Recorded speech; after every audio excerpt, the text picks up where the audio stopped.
안녕하세요. 파라미의 나비효과의 파라미입니다. 오늘은 정인이 사건 5차, 6차 공판 내용을 정리해 드리려고 합니다. 1차, 2차, 3차, 4차 공판 내용을 못 보고 오신 분이라면 위의 영상을 참고하시기 바라며, 정인이 사건 자체를 자세히 알고 싶으시면 위의 영상을 다시 한번 참고하시기 바랍니다. 정인이 사건이 지금은 많은 관심을 받고 있지만 만약 관심 밖으로 밀려나게 되면 이런 비슷한 일로 고통받을 아이들이 생길 겁니다. 그러니 지속적인 관심 부탁드리겠습니다. 그럼 정인이 사건 5차, 6차 공판 정리 시작하겠습니다.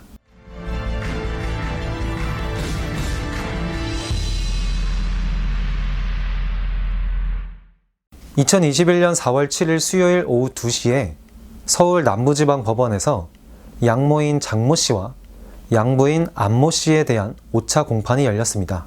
5차 공판에서도 역시 검찰이 양모의 살인죄 적용에 힘을 싣는 증언들을 이끌어내는데 집중하는 모습을 보였습니다. 이날 장씨의 아동학대 치사, 상습 아동학대 혐의 공소사실이 변경되었고, 검찰은 장씨가 정인이의 소장, 대장, 장갑막을 찢어지게 했을 뿐 아니라 췌장을 손상시켰다는 내용을 추가하였습니다. 이날 지난 공판에 이어서 마지막 증인신문이 이뤄졌습니다. 마지막 증인은 이정빈 가천대학교 의과대학 법의학 서자 교수입니다. 이정빈 교수는 지난해 12월 숨진 정인이의 사인 재감정을 맡은 3명 중 1명으로서 검찰이 양모에게 살인죄를 적용하는데 힘을 실었던 법의학자입니다. 원래는 마지막 증인으로 이정빈 교수의 신문이 열릴 예정이었으나 불출석하면서 검찰이 그의 감정서를 대신 낭독하였습니다. 낭독한 감정서는 이러합니다. 사망 당일 피해 아동은 장갑막이 찢어져 600ml나 되는 피를 흘렸다. 체중이 9.5kg이었다는 점을 고려했을 때 이 아동의 전체 혈액은 약 760ml로 몸속 혈액이 거의 빠져나간 상태였다. 또한 사망 전날 피해자 배는 볼록하고 대소변도 하지 않아 기저귀를 한 번도 갈지 않았다.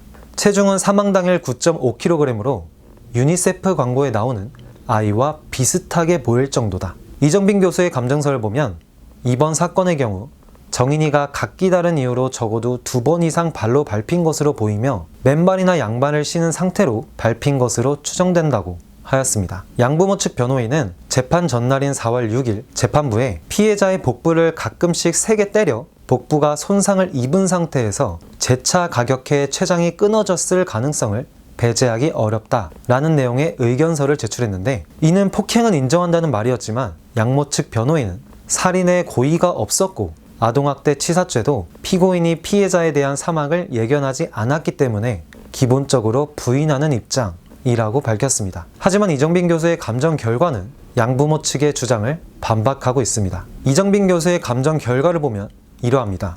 유아가 바닥으로 넘어진다면 반사적으로 팔이 바닥을 짚기 때문에 췌장이 절단되거나 장갑막이 파열되기는 어렵다.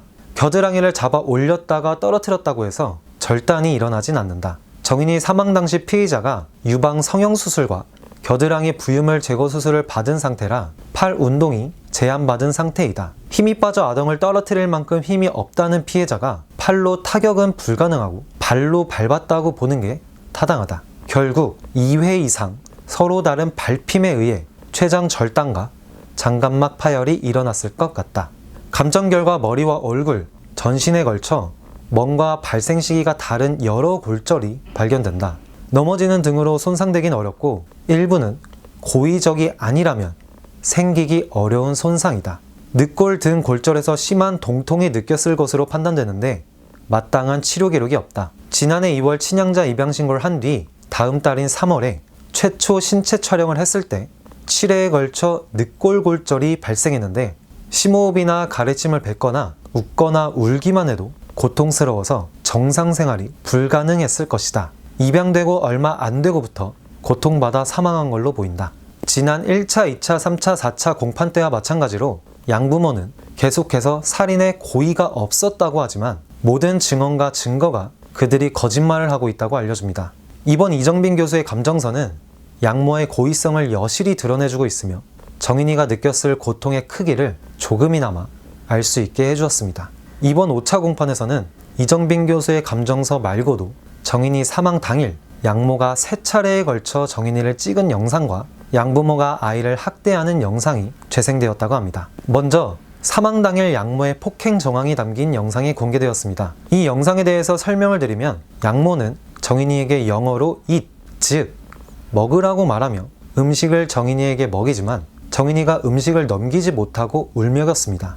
이후 양모는 욕을 하면서 핸드폰을 든 팔을 거세게 흔들었고 정인이의 울음소리가 들리며 영상은 종료됩니다. 이 영상 뒤 검찰은 아이의 울음소리가 뒤에 들리고 어떤 행동이 있을 것으로 추정된다 라고 말하였습니다. 그리고 양부모의 정서적, 신체적 학대 정황이 드러나는 영상으로 검찰은 이 영상을 상습적 학대의 증거로 제시했습니다. 이 영상에서는 정인이에게 안전벨트를 채우지도 않고 유모차에 제대로 앉히지도 않고 유모차를 강하게 밀어 벽이나 엘리베이터 등에 부딪히게 하는 영상이었습니다.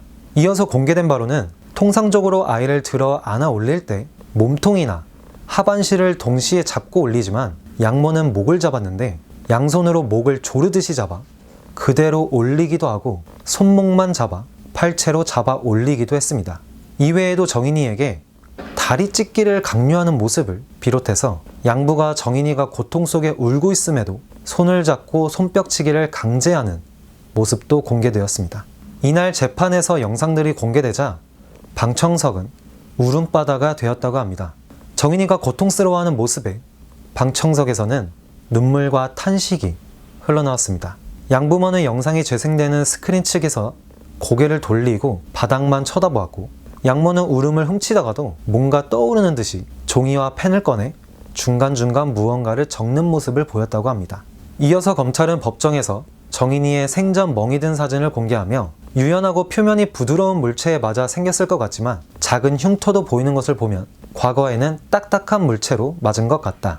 아마 찢어지는 손상으로 인해 피가 흐르면 타인의 관심을 끌 수 있어 이를 회피하기 위해 가격도구를 유연한 물체로 바꾼 것 같다. 그래서 현재는 멍만 관찰되는 가능성을 배제할 수 없다 라고 말하였고 두부 부검 감정서를 공개하면서는 두부의 타원형 손상은 유연하거나 표면이 좁고 부드러운 파리채 같은 물체로 맞으면 이런 멍이 생길 수 있다 라고 말하였습니다. 또한 이화여대 의무기록지에 나온 귀 쪽에 피가 맺힌 손상에 대해서는 두개골 골절 소견이 없는 걸 보면 손바닥으로 왼쪽 귀싸대기를 때려 고막 파열을 야기해 외이도로 피가 흘러나온 것이다 라고 이야기를 하며 마지막 결론으로는 사망쯤 어린이집 원장은 전에 알던 피해자 모습이 아니고 아프리카 기아처럼 말랐고 제대로 서 있지도 못했다고 증언했다. 생후 16개월에 9.5kg으로 영양실조가 심해 제대로 움직이지도 못하는 아이를 발로 밟아도 죽지 않을 것이라고 판단하는 성인은 없을 것으로 본다 라고 말하며 정인이가 입양기간 내내 신체학대에 시달렸다고 봐야 한다고 결론을 내렸습니다. 5차 공판의 내용을 봤을 때는 단순 아동학대 혐의만 받는 양부도 아동치사의 공범 이상의 혐의를 적용해야 한다는 말도 있지만 검찰은 양부에 대해서 추가적인 공소장 변경 계획이 없는 것으로 알려져 있습니다. 마지막으로 검찰은 양모는 욕구 충족을 우선시하는 자기중심적 성향을 갖고 있다. 욕구가 좌절되면 감정 조절이 어려워 보이고 타인의 기분이나 공감이 부족해 보인다. 향후 살인 범죄를 다시 범할 위험성이 있어 위치 추적 전자장치 보호관찰 명령을 청구한다 라고 말하며 양모에 대한 위치 추적 전자장치 부착 명령과 보호관찰 명령을 내려달라고 재판부에 청구했습니다. 하지만 이에 대해 양모 측 변호인은 피고인의 재범 위험성이 중간 정도로 높지 않다. 피해자가 사망했지만 피고인이 다시 재범을 저지를 기회는 없다 라고 말하며 재판부에 검찰의 청구를 기각해달라고 요청했습니다. 이날 이정빈 교수의 입장과 공개된 영상을 보았을 때 정인이는 입양 후 대부분의 기간 동안 고문에 가까운 폭력을 겪었다는 것을 알 수 있었고 증명이 되었습니다. 이 부분은 양모의 살인 혐의 입증을 좀 더 확실하게 만들 것으로 보여집니다. 마지막 6차 공판은 2021년 4월 14일에 열렸는데 검찰이 최종 의견과 함께 양부모의 구형량도 밝혀지니 영상 끝까지 시청해 주시기 바랍니다.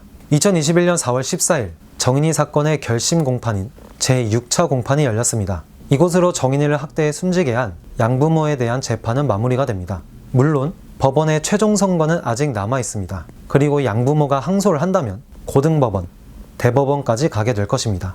그럼 먼저 결심 공판인 6차 공판을 정리해 보겠습니다.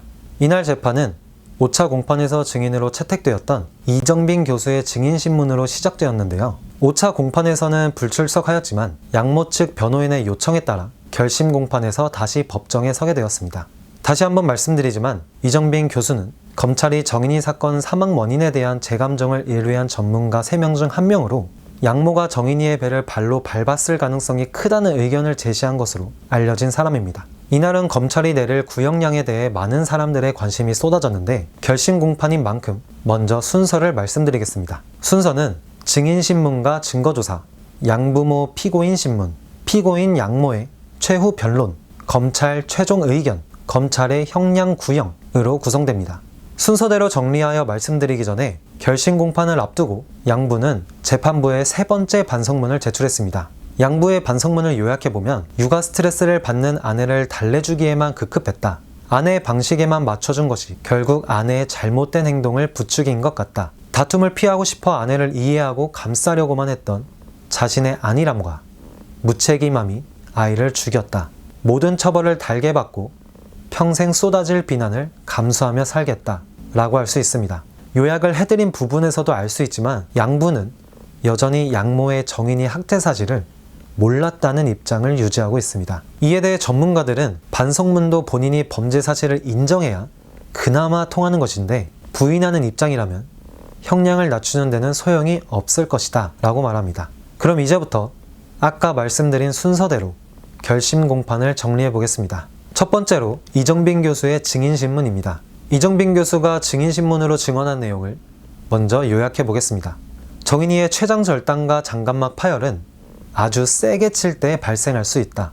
몽둥이에 스펀지를 감싸는 방법 등이 아니면 손바닥이나 발바닥이다. 췌장절단과 장갑막 파열이 일어나려면 주먹을 뒤로 뺐다가 힘껏 내지르거나 손바닥을 높게 들었다가 강하게 내리쳐야 하는데 양모가 유방수술 등으로 팔을 사용하는 데 제약이 있어 발로 밟았을 가능성이 더 높다. 장씨가 소파에서 2발로 뛰어내려 정인을 밟았으면 본인 몸무게에 중력까지 더해져 피부나 근육에 흔적이 있었을 것이다.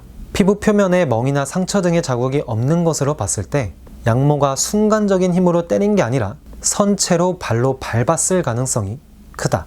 생후 16개월이 지났는데도 몸무게가 9.5kg일 정도이고 제대로 움직이지도 못하는 아이의 배를 성인이 발로 밟더라도 죽지 않을 것이라고 생각하는 성인은 없을 것으로 보인다. 넘어지는 정도로 골절이 생기는 것은 거의 불가능하다. 두피 출혈에 길쭉길쭉한 상처는 전부 두드려 팬 것이다. 정인이 오른쪽 팔을 보면 피부는 깨끗하지만 팔뼈 아래쪽 제일 말단 부위가 완전히 으스러져 있다. 이 두 케이스를 합쳐보면 때렸다기보다는 팔을 비틀었다는 결론이 나온다. 으드득 소리가 났을 것이다. 정인이는 양쪽 팔이 다 다쳐서 팔을 못 썼을 것이다. 아이의 팔을 들고 강목으로 추정되는 물체로 3차례 가격한 흔적도 있다. 이와 비슷하게 직접 야구방망이에 스펀지를 감고 맞는 실험을 해봤는데 40초 이상 쓰러져 말을 못할 정도로 고통스러웠다. 정인이는 대장과 소장이 파열되지 않고 췌장절단과 장갑막 파열만 발생한 것으로 보아 2차례 이상 발로 밟힌 것으로 보인다. 정인이가 택시로 병원에 이송되던 과정에서 30초에 한 번씩 호흡을 몰아쉬었는데 죽어갈 때 나오는 숨이 그렇게 몰아쉬는 숨이다. 8번, 9번, 10번 갈비뼈가 부러져 있었는데 8번 갈비뼈는 이미 한 번 부러진 후 치유된 상태였다. 양모가 정인이를 잘 울지 않는 애로 평가했는데 갈비뼈를 다쳐 아프니 울지 못한 것이다. 양모 측 변호인이 심폐소생술을 잘 모르는 사람이 정인이에게 심폐소생술을 해 복부에 손상이 생겼을 수 있지 않느냐 라는 질문에 아무리 심폐소생술을 몰라도 배를 누르는 사람은 없다 라고 답을 했고 꼭 출혈이 있어야만 의식이 저하되느냐 라는 질문에 그럼 출혈 말고 무엇이 있느냐, 없는 일을 전제로 하지 말고 있는 사실을 가지고 말해야 한다. 있는 사실은 9시 1분 이후 발생한 복강 내 600ml의 출혈이다 라고 답했습니다. 두 번째로 증거조사입니다. 검찰은 양부모에 대한 조사 내용과 참고인 조사, 증인신문 과정에서 채택된 증언 등을 토대로 제출한 증거 목록을 일일이 열거했습니다. 이 가운데 관심을 끈 것은 정인이 사망 당시 심폐소생술을 진행한 의사들의 증언과 정인이 언니, 즉 양모의 첫째 딸의 증언이었습니다. 검찰에 따르면 심폐소생술을 시도한 의사 A는 심폐소생술 중에 엄마가 아이에게 다가와 내가 죽이려니야. 미안해. 라고 말했다. 아동학대를 인정하는구나. 라고 생각했다. 라고 증언했고 심폐소생술을 시도한 다른 전공의도 똑같이 느꼈다고 말을 했습니다. 또한 의사 A는 양모가 직접 찍은 정인이의 영상 2개를 보았다고 했습니다. 검찰은 아이의 상태가 어땠냐고 물어보니 촬영 영상을 보여줬다. 식탁 밑에서 엄마 보고 있는 거랑 아이가 먹지 않는다며 입에 음식 넣고 있는 거였는데 보통 아이 영상을 남길 때 귀여워 보이고 사랑스러워 보이는데 이건 왜 남겼지? 라는 생각이 들었다고 했습니다. 또 다른 의사 B는 내원 당시 유아의 심정지 상황에 구급차가 아닌 택시를 타고 온 게 이해가 되지 않는다고 언급한 것으로 확인되었습니다. 이번엔 양모의 첫째 딸이자 정인이의 언니의 면담 내용입니다. 양언니는 엄마랑 아빠가 몸이나 마음을 아프게 한 적이 있느냐? 라는 질문에 때린 적 있다. 동생도 때렸다. 샤워할 때 목에 상처가 있는 걸 봤는데 엄마가 꽉 주물러서 난 상처다. 정인이가 잘못했을 때 발을 떼찌떼찌 했는데 사랑해서 때리는 것이라고 했다. 라고 증언하였습니다. 양모는 정인이 사망 이튿날 친딸을 데리고 지인 가족과 함께 놀이터에서 놀았었는데 이때 양모는 지인에게 부검 때문에 문제 없도록 기도 부탁드린다고 말하며 하나님이 천사 하나가 더 필요하셨나 보다 라는 메시지를 지인에게 보내기도 하고 자신이 가입해 활동하던 맘카페에 둘째가 얼른 커서 수준에 맞게 놀아주면 좋겠다. 정이양가 힘들다. 제가 더 노력해야겠죠. 라는 글도 남겼다고 합니다. 검찰은 양모와 양부가 나눈 메신저 대화 내용을 증거로 제출했습니다. 양모는 양부에게 경찰에 10분 정도 아이를 차에 뒀다고 말했는데 사실 더 둔 것 같아. 차량 블랙박스가 언제까지 저장되는지 영상이 남아있는지 확인해줘 라고 보냈고 블랙박스에 영상이 거의 남아있지 않다는 것을 확인한 양모는 다행이라며 안도했고 이게 무슨 고생이냐? 신고한 X 누구냐? 라며 짜증을 내는 모습을 보였습니다. 이에 양모 측은 피고인은 입양 초기까지 아이에게 애정이 있었다 라고 말하며 양모가 작성한 육아일기를 증거로 제출하였습니다. 일기에는 아이가 점차 마음을 열고 있는 것 같아 감사하다. 입양 절차가 마무리되고 정식으로 아이와 가족이 되어 감사하다 라고 적혀 있었습니다. 세 번째로 피고인 신문입니다. 참고로 양모가 법정에서 사건과 관련하여 입을 연 것은 피고인 신문이 처음입니다. 피고인 신문을 요약 정리해 보겠습니다. 검사의 정인이를 바닥에 던진 적이 있느냐, 발로 밟은 적이 있느냐 라는 질문에 양모는 없다 라고 대답합니다. 이어서 주먹으로 배를 때린 사실은 인정하냐 라는 질문에 주먹은 아니고 손바닥으로 배를 때린 적은 있다. 정인이 사망 당일 배 부위를 수차례 때리고 들어 올려 흔들다가 실수로 의자 위로 놓쳤다. 다만 제가 때려서 아이가 심각한 상태에 이를 것이라고는 생각하지 못했다. 제가 힘들어서 아이를 때리기도 하고 아이를 정신적으로 많이 힘들게 했던 것은 맞다. 저 때문에 아팠을 수도 있겠다고 생각했다. 짜증이 나거나 기분이 좋지 않으면 아이를 거칠게 대한 적이 있다. 죄송하다. 잘못했다. 라고 말하며 눈물을 흘렸다고 합니다.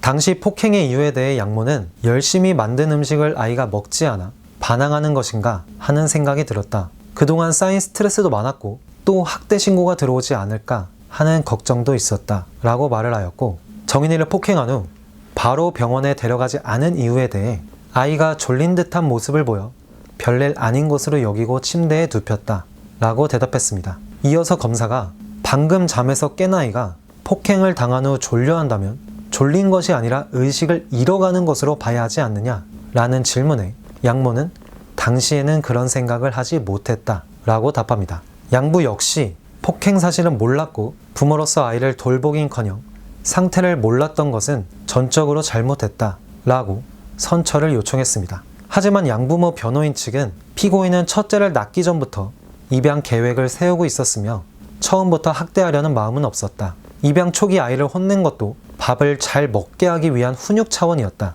아이에 대한 폭행 사실을 남편에게 알리거나 보여준 적은 없다. 남편은 그저 가벼운 체벌 정도가 있는 것으로 알고 있었다 라고 주장했습니다. 네 번째로 검찰 최종 의견 및 구형입니다. 올해 2021년 1월 13일 첫 재판이 시작된 지 3개월 만에 구형이 나왔습니다. 양모에 대해서는 피해자 부모를 자초했을 때 최소한 건강을 보존하고 나아가 행복한 삶을 살며 인격이 발달하도록 양육해야 함에도 인간 본성에 반해 최소한의 책무를 버리고 사망에 이르게 한 죄가 중하다. 16개월 된 아이의 엄마로서 아이의 건강과 행복을 보호해야 할 책무가 있음에도 아무런 잘못이 없는 피해자를 이유 없이 학대하다 결국에는 죽음으로 몰고 간 반인륜적인 범죄를 저질렀다. 그럼에도 범행을 부인하며 뉘우치지 않고 있다. 이에 사형을 선고해달라 라고 사형 구형의 이유를 밝히며 법정 최고형인 사형을 구형했고, 전자장치 부착 명령 30년, 아동기관 취업 제한 명령 10년, 보호관찰 명령 5년을 선고해달라고 하였습니다. 이어서 검찰은 양부에 대해서도 장 씨의 학대 행위를 누구보다 잘 알고 있으면서도 방관하면서 피해자를 지켜줄 그 어떠한 조치도 하지 않았다 라고 말하며 징역 7년 6개월과 아동 관련 취업 제한 명령 10년을 구형했습니다. 여기서 중요한 점이 있습니다. 구형과 선고는 다릅니다. 지금 발표된 양모의 사형은 구형입니다. 구형이란 검사가 판사에게 형량을 요구하는 것이고, 선고는 피고인인 양모에게 형벌의 판결을 공표하는 일입니다. 즉, 사형 구형을 받은 것이지 사형 선고를 받은 것이 아니므로 아직까지 저희의 관심이 필요한 사건입니다. 하지만 구형을 그대로 판사가 선고하는 일은 드물다고 합니다. 하지만 사형을 구형했기 때문에 판사가 최종 선고를 하는데, 양모는 최소 무기징역이나 20년에서 30년의 징역형이 선고될 가능성이 높습니다. 즉, 최종 선고가 나와야 이게 진짜 재판의 형량인 것인데, 양부모 측이 항소를 하게 되면 2심, 3심, 고등법원, 대법원을 거쳐야 하므로 긴 싸움이 될 수 있습니다. 재판부의 선고는 다음 달 5월 14일로 예정되어 있습니다. 반드시 사형이 선고되어야 할 것입니다. 사실상 대한민국의 최고형인 무기징역을 받는다면 대한민국은 상대적 종신형, 즉 가석방이 가능하기 때문입니다. 이런 끔찍하고 말도 안 되는 사건에는 대한민국도 하루빨리 가석방 없는 종신형을 도입해야 할 것입니다. 정인이 사건에 대해 추가적 재판 결과가 나올 시 빠른 시일 내에 정확하고 신속하게 정리하여 전해드리도록 하겠습니다. 정인이의 아픔을 조금이나마 풀어줄 수 있도록 제 영상이 작은 나비의 날갯짓이 되어 많은 사람에게 관심을 받아 양모 양부가 합당한 처벌을 받았으면 좋겠습니다. 오늘도 영상 시청해주셔서 진심으로 감사드리며 제 채널 재생 목록에 있는 다른 영상들도 많이 사랑해주시고 구독과 좋아요, 알림 설정까지 부탁드리겠습니다. 그럼 오늘 영상은 여기까지 하고 다음 영상에서 찾아뵙도록 하겠습니다. 감사합니다.